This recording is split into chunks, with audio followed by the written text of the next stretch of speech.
After trigger complaint. డీసీకి connect చేసిన తర్వాత రీడింగ్ ఎలా ఉంది? 0 ఉంది, అంటే షార్టేజ్ లేదు, లీకేజ్ లేదు. నెక్స్ట్ ఏం చేయాలి? పవర్ బటన్ ప్రెస్ చేయాలి. పవర్ బటన్ ప్రెస్ చేసిన తర్వాత యాంపియర్స్ పెరగాలి. యాంపియర్స్ పెరిగి ఆన్ అవ్వకపోతేనేమో ఆఫ్టర్ ట్రిగ్గర్ కంప్లైంట్. అసలు యాంపియర్సే పెరగట్లేదు, పవర్కి ప్రెస్ చేస్తే ఎలాంటి రెస్పాన్స్ లేదు, దీన్ని ఏమంటాం మనం? Before trigger complaint. సో యాక్చువల్గా ఏం చేయాలి? పవర్ ఐసీని ట్రిగ్గర్ చేసి అప్పుడు పవర్ ఐసీ వోల్టేజ్లను రిలీజ్ చేయాల్సి ఉంటుంది, అవునా?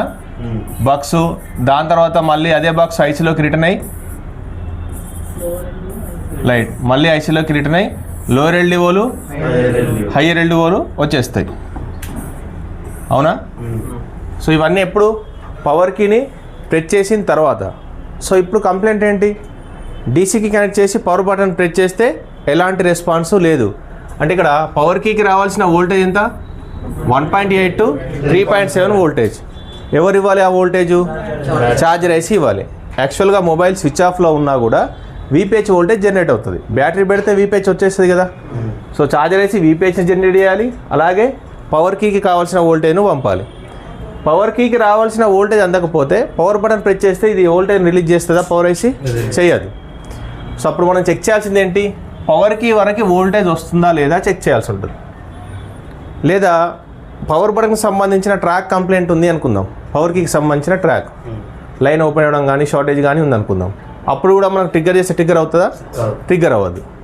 సో ఇక్కడ ఫస్ట్ ఏం చేయాలి? పవర్ కీకి వోల్టేజ్ వస్తుందా లేదా చూడాలి. సో ఎంత రావాలి?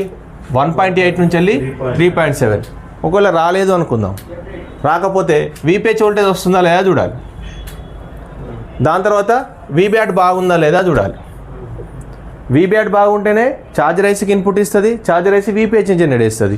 అదే టైంలో ఛార్జర్ ఐసీ మళ్ళీ పవర్ కీకి వోల్టేజ్ ఇస్తుంది. ఇప్పుడు వీబ్యాట్ లైన్లో కంప్లైంట్ ఉన్నా, ఛార్జర్ ఐసీలో కంప్లైంట్ ఉన్నా పవర్ కీకి వోల్టేజ్ అందుతుందా? అందదు. సో డైరెక్ట్ మనం ఎక్కడ చెక్ చేయాలి? పవర్ కీ దగ్గర చెక్ చేయాలి. ఎప్పుడు? Before trigger కంప్లైంట్లో. వోల్టేజ్ ఎంత రావాలి? 1.8 నుంచి వెళ్ళి 3.7. ఒకవేళ వోల్టేజ్ రాకపోతే నెక్స్ట్ వెంటనే దీనికి జిఆర్ వాల్యూ చెక్ చేయాలి. ఏ ట్రాక్కి? పవర్ కీ ట్రాక్కి. జిఆర్ ఎంత రావాలి? 500 to 2000 జిఆర్ వాల్యూ వస్తుంది, హెవీ జిఆర్ వాల్యూ వస్తుంది. ఏ లైన్లో? పవర్ కీకి సంబంధించిన లైన్లో. ఓఎల్ వచ్చింది అనుకో, లైన్ ఓపెన్ అంటే కదా కంపల్సరీ పవర్ కీకి సంబంధించిన ట్రాక్లో రెసిస్టర్స్ ఉంటాయి, అది కూడా సిరీస్ కనెక్షన్లో ఉంటుంది. సిరీస్ కనెక్షన్ ఊడిపోయింది అనుకో, ఇప్పుడు ఆల్రెడీ ఏదో 2-3 సార్లు చేశారు అది ప్రాబ్లం. రిజిస్టర్ ఊడిపోయిందా? పవర్ బటన్ ప్రెస్ చేస్తే వర్క్ అవుతుంది, అప్పుడు అవ్వదు. మళ్ళీ రిజిస్టర్ రీప్లేస్ చేస్తే సెట్ అయిపోతుంది. అర్థమవుతుందా? సో రావాల్సిన వోల్టేజ్ 1.8 నుంచి వెళ్ళి 3.7 వోల్టేజ్. రాకపోతే వీబీఆర్ చెక్ చేయాలి, వీపీహెచ్ చెక్ చేయాలి. ఈ రెండు బాగుంటే పవర్ కీకి జిఆర్ వాల్యూ వస్తుందా లేదా చూడాలి. జిఆర్ వాల్యూ వచ్చిన తర్వాత వోల్టేజ్ ఎవరు ఇస్తారు? ఛార్జర్ ఐసీ పవర్ కీకి వోల్టేజ్ ఇవ్వాలి. ఇప్పుడు వోల్టేజ్ అందింది, పవర్ కీ నొక్కిన తర్వాత అప్పుడు మనకు డీసీ మిషన్లో ఏమవుతుంది? రీడింగ్ అనేది పెరుగుతూ పోతుంది, రైట్? సో రీడింగ్ అనేది 100 లోపు స్టార్ట్ అయ్యి పెరుగుతూ పోతుంది. ఇక్కడ ట్రిగ్గర్ అవుతుంది, మంచిగా అర్థం చేసుకోండి. ట్రిగ్గర్ అవుతుంది అంటే పవర్ కీకి రావాల్సిన వోల్టేజ్ వస్తున్నట్టే కదా. ఎంతో కొంత వోల్టేజ్ అంటే ఎంతో కొంత ట్రిగ్గర్ అయినా కూడా పవర్ కీకి వరకు వోల్టేజ్ వస్తుంది. ఇది బాగుంది అంటే వీపీహెచ్ బాగున్నట్టే కదా, ఇది బాగుంటే వీపీహెచ్ బాగున్నట్టే కదా.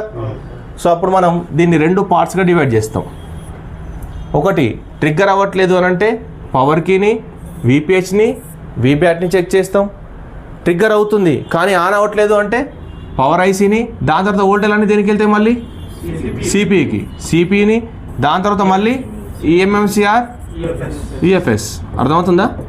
రైట్. ఆఫ్టర్ ట్రిగ్గర్ కంప్లైంట్లోనేమో power IC, CPU, EMMCR, UFS మీదకి వెళ్తాం.